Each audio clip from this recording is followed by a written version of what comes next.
বাকি 99 ভাগ রহমত আল্লাহ পাক তার নিজের কাছে রেখেছেন, যেটা দিয়ে তিনি কিয়ামতের মাঠে বান্দার প্রতি রহম করবেন। আমরা আল্লাহর রহমত পাবো ইনশাল্লাহ। প্রয়োজন হচ্ছে তওবা করে ফিরে আসা। পাপ হবেই ভাই, জীবনে চলতে গেলে পাপ হবেই, উঠতে বসতে চলতে ফিরতে পাপ হতেই থাকবে, কিন্তু তওবাও হতে থাকবে ইনশাআল্লাহ। যত পাপ তত তওবা, যত পাপ তত তওবা।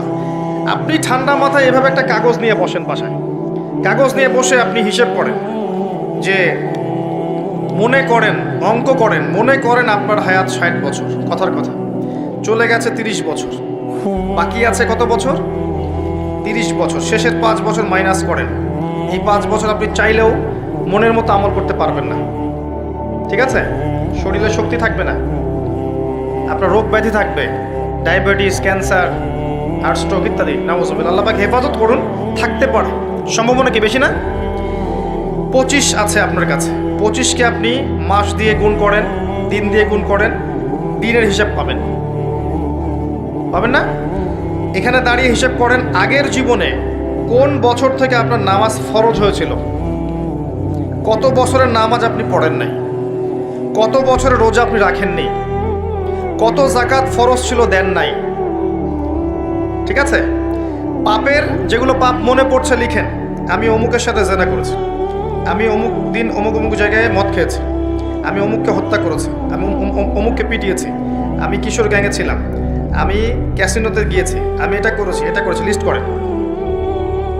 প্রত্যেকটা পাপ দেখবেন, এক একটা পাপের জন্য আপনি আল্লাহর কাছে আলাদা আলাদা করে আল্লাহর কাছে দোয়ায় বলবেন, আল্লাহ আমি ওই পাপ করেছিলাম, আল্লাহ আমাকে মাফ করে দাও, আমি ওই পাপ থেকে তওবা করছি আল্লাহ, আর জীবনে কখনো এই পাপ করবো না ইনশাআল্লাহ।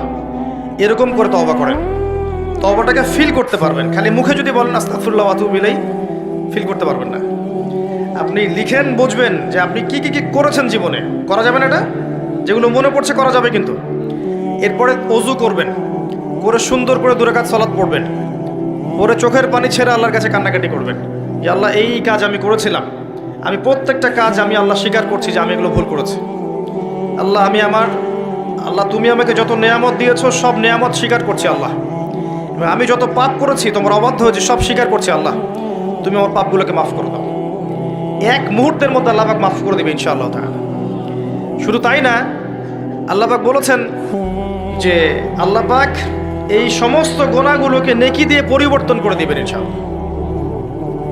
ইল্লা মান তাবা ওয়া আমানা ওয়া আমিলা আমালান সালিহান, আছে না একটা সূরা ফুরকানে? ইল্লা মান তাবা ওয়া আমানা ওয়া আমিলা আমালান সালিহান। তারা নয় যারা তওবা করেছে এবং ঈমান এনেছে এবং বেশি বেশি সৎ আমল করেছে। উলাইকা ইউবাদদিলুল্লাহু সাইয়্যাতিহিম হাসানাত, এরাই তারা যাদের সমস্ত গুনাহকে আল্লাহ পাক নেকি দিয়ে পরিবর্তন করবেন। শয়তান ধোঁকা দিবে আপনাকে, শয়তান বোঝাবে এত তাড়াতাড়ি কেন, এখনো সময় পড়ে আছে, পরে তওবা করুন, এত দ্রুত দিনের পথে আসতে হবে কেন, অনেক সময় পড়ে আছে, আগে পড়াশোনা শেষ করো, এসএসসি শেষ হোক, ইন্টার শেষ হোক, অনার্স শেষ হোক, মাস্টার্স শেষ হোক, একটা চাকরি আগে পাও, বিয়ে শাদী হোক, পরিবার হোক, শেষ বয়সে গিয়ে একটা হজ করে আলহাজ টাইটেল নিয়ে নেবে, ব্যাস হয়ে গেল। শয়তান আপনাকে বুঝাবে অনেক কিছু। মনে রাখবেন, ইন্নাশ শাইতানা কানা লিল ইনসানি আদুওয়াম মুবিনা, নিশ্চয়ই শয়তান মানুষের প্রকাশ্য স্পষ্ট শত্রু, এর ধোকায় পা দিবেন। আর ইবলিস অনেক স্মার্ট, কারণ তার অনেক বয়স হয়ে গেছে, সে অনেক প্রবীণ এবং প্রজ্ঞা অর্জন করেছে আর কি। সে কিন্তু অনেক স্মার্ট, সে জানে কিভাবে মানুষকে পদস্খলিত করতে হয়। সে মানুষকে নেক সুরতেও ধোকা দিতে পারে। নেক সুরতে মনে হচ্ছে ভালো কাজ করছি আমি, দেখবেন এই ভালো কাজের মধ্যেও দেখবেন ধোকা দিয়ে ফেলেছে, এত স্মার্ট। তো আমি যে পয়েন্টটাতে কথা বলছিলাম যে যুব সমাজকে যদি ইব্রাহিমের মতো, ইসমাঈল আলাইহিস সালামের মতো, মুহাম্মদ সাল্লাল্লাহু আলাইহি ওয়াসাল্লামের আদর্শে উজ্জীবিত হয়ে জীবন করতে হয়, প্রথমে তওবা করতে হবে। খালেস তওবা করে সমস্ত পাপ ছেড়ে দিয়ে বাকিটা জীবন, এই যে 25 বছরের টার্গেট করেন, এই 25 বছর আমি কি করতে চাই, আমার লাইফের গন্তব্য জান্নাত, জান্নাতে যেতে হলে আমার কি দরকার, আল্লাহর সন্তুষ্টি। আমি একটা জীবন পেয়েছি, এই 25 বছরের পর আমি আর থাকবো না পৃথিবীতে, এই সময়টুকুতে আমি কি করতে পারি নিজের জন্যে, নিজের পরিবারের জন্যে, আমার পরবর্তী প্রজন্মের জন্যে, ঠিক আছে, আমার উম্মার জন্যে, দেশের জন্যে বা রাষ্ট্রের জন্যে আমি কি করতে পারি, প্ল্যান করতে হবে। আমি কি পড়বো, এখন কোন কোন বই পড়বো, কোন কোন সাবজেক্ট পড়বো। পড়াশোনা করতে হলে আমাকে কার কার কাছে যেতে হবে লিখে ফেলেন। পড়াশোনার পরে আমি কিভাবে আমল করব, দিন রাত কেমন করে গোছাবো, 24 ঘন্টা রুটিন করে ফেলেন। তারপরে আপনার রিজিকের দরকার, আমি কি রিজিক চাচ্ছি, হালাল না হারাম। আমি হালাল যাচ্ছি, হালাল যদি চাই আমি হালাল জব খুঁজবো, হালাল ব্যবসা করব, হালাল কৃষিভিত্তিক কাজ করব, হালাল কিছু করব, হারামে যাব না। প্রত্যেকটা কাজ ক্যালকুলেশন করে করেন। বিয়ে করবো, এরপরে আমি কাকে বিয়ে করব, এই জিন্স এবং টি শার্ট পরা মেয়েকে নাকি একটা পর্দাশীল মুত্তাকি মেয়েকে? যে মুত্তাকি মেয়েকে ঠিক চিহ্ন দিলেন, এবার আসেন মুত্তাকি মেয়ে খুঁজতে হবে। মুত্তাকি মেয়ে ফেসবুকে পাওয়া যাবে না, মেসেঞ্জারে পাওয়া যাবে না, হোয়াটসঅ্যাপে, ইমো, ভাইবারে পাওয়া যাবে না, ওইখানে যোগাযোগ করতে হবে। উপরে যোগাযোগ করে বলতে হবে রব্বানা, বলেন হাবলানা মিন আজওয়াজিনা ওয়া যুররিয়াতিনা কুররাতা আয়ুন ওয়াজআলনা লিল মুত্তাকিনা ইমামা। সূরা ফুরকান শেষের দিকে আছে। এই দোয়া করতে থাকেন আল্লাহর কাছে, আল্লাহ পাক মিলাই দেবেন ইনশাআল্লাহু আযজা ওয়া জাল্লা। ভুলেও ওই জিন্স এবং গেঞ্জি সংস্কৃতির মেয়েকে ঘরে তুলেন না, এই আপনার পরিবারটা জাহান্নামের টুকরা হয়ে যাবে। এই কাজ ভুলেও করতে যায় না। আর এটাও মনে রাখেন যে সব বোরখা মানেই মুত্তাকি পরহেজগার মেয়ে নয়, সব বোরখার পিছনেই দিনদার মেয়ে থাকে না, এটাও মাথা রাখবেন। ওইখানে কানেকশন করেন, ইনশাআল্লাহ আল্লাহ পাক ব্যবস্থা করে দিবেন ইনশাআল্লাহ। রিজিক কে দেয় ভাই? আসমান জমিন সৃষ্টির 50,000 বছর আগে, কত হাজার? 50,000 বছর আগে আল্লাহ পাক তাকদির লিখে ফেলেছেন। লেখা হয়ে গেছে আপনার কার সাথে বিয়ে হবে, আপনার কয়টা বাচ্চা হবে, আপনি কত বছর থাকবেন পৃথিবীতে, কিভাবে মারা যাবেন, কোন দিন মারা যাবেন, এবং মৌতের পর আপনার কি হবে। এই পৃথিবীতে আপনি কত কোটি চালের দানা খাবেন, কত কোটি ডালের দানা খাবেন, কতগুলো মাছ খাবেন, কতগুলো মাংস খাবেন, সব লেখা আছে, সব লেখা আছে। আল্লাহ পাকের এই পুরো সিস্টেমের মধ্যে আমরা এর বাইরে যাওয়ার কোনো ক্ষমতা নেই। মানুষ তো আল্লাহকে চিনে না, মানুষ আল্লাহকে চিনে না বলেই আল্লাহর অবাধ্য হয়। আমি একটা এক্সাম্পল দিয়ে বুঝাই। আল্লাহ পাক সেই সত্তা যে আমাদের এখানে মনে করেন সবাই জান্নাতে যাবে, কথার কথা, এই সব মানুষগুলো জান্নাতে যাওয়ার 1000 কোটি বছর পরে তারা জান্নাতে কি করবে আল্লাহ পাক এখনই সেটা জানেন, এই মুহূর্তে জানেন আল্লাহ পাক।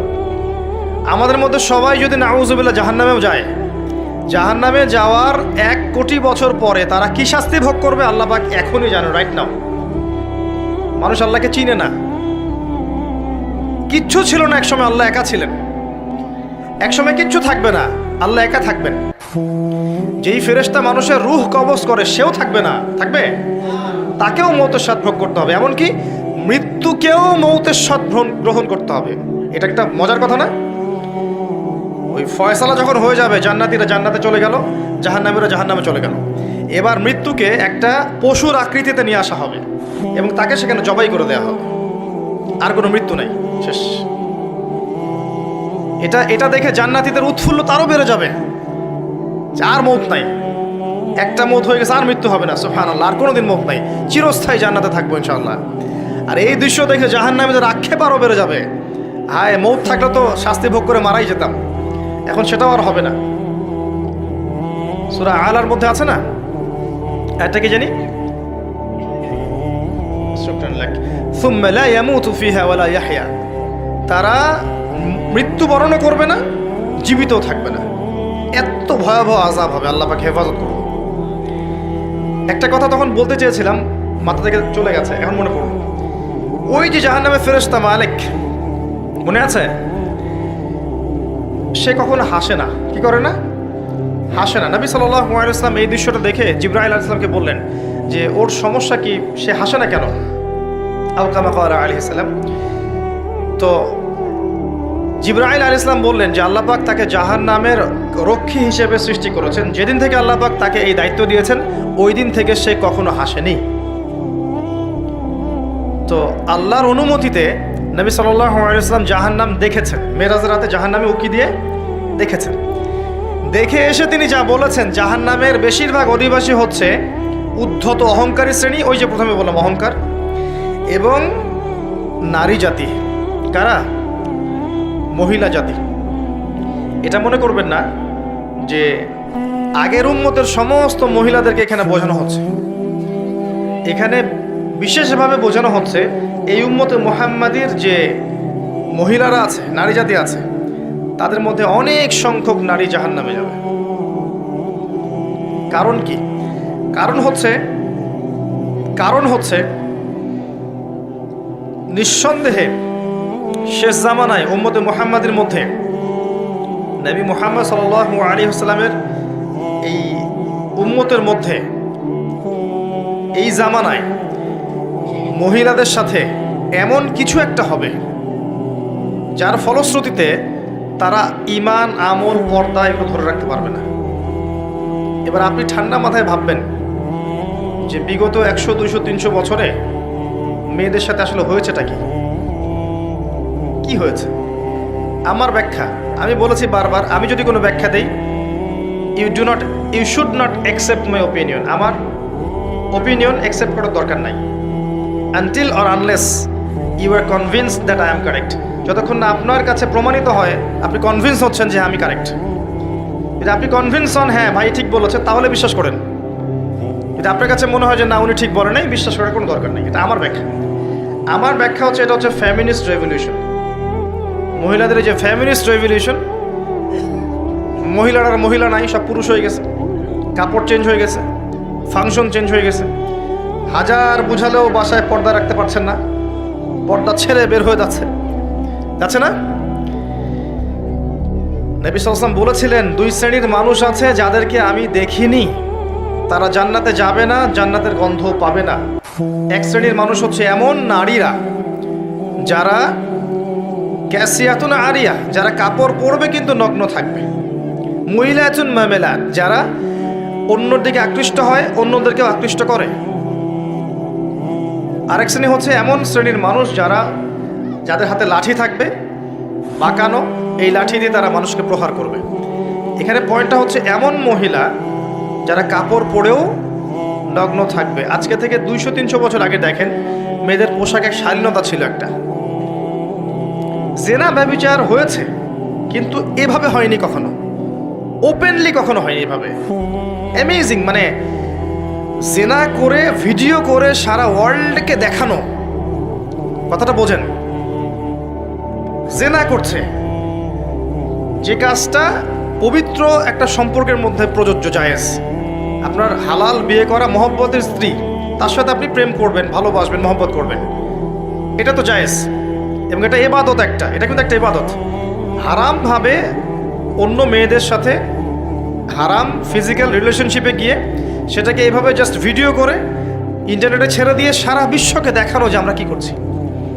আপনি ঠান্ডা মাথায় ভাবেন তো, বিগত 100 বছর এটা ছিল কিনা, ভালো করে ভাবেন। বিগত 100 বছরে এই মেয়েরা যে পুরুষের পোশাক পরে ঘুরছে, এটা হচ্ছিল কিনা? যখন থেকে পশ্চিমারা বিশ্ব শাসন করা শুরু করেছে, তখন থেকে এটা সারা বিশ্বে ছড়িয়ে পড়েছে। খুব ভালো করে ইতিহাস পড়ে দেখেন, যখন থেকে ওরা এই বিশ্বকে শাসন করা শুরু করেছে, ওই যে ব্রিটেন প্রথমে, তারপরে যে আমেরিকা, এখন আসতেছে ইসরায়েল, এরা যখন থেকে দায়িত্ব নিয়েছে ওয়ার্ল্ডের, তখন থেকে দেখবেন আপনি পুরো ওয়ার্ল্ডে ফেমিনিস্ট রেভলিউশন, পুরো ওয়ার্ল্ডে সুদভিত্তিক ব্যাংকিং সিস্টেম, পুরো ওয়ার্ল্ডে দেখবেন শিরক, পুরো ওয়ার্ল্ডে দেখবেন আল্লাহ দ্রোহিতা, আল্লাহর লসগুলোর গায়েব শেষ নাই। দেখবেন পুরো ওয়ার্ল্ড ওয়াইড মাদক ছড়িয়ে দেওয়া, পুরো ওয়ার্ল্ডের মিডিয়া নিয়ন্ত্রণ করে ফেলা, প্রযুক্তি নিয়ন্ত্রণ করে ফেলা, নিউক্লিয়ার মিসাইলগুলো তৈরি করা, এবং একে অপরকে ভয় দেখানো যে পৃথিবী ধ্বংস করে ফেলাবো।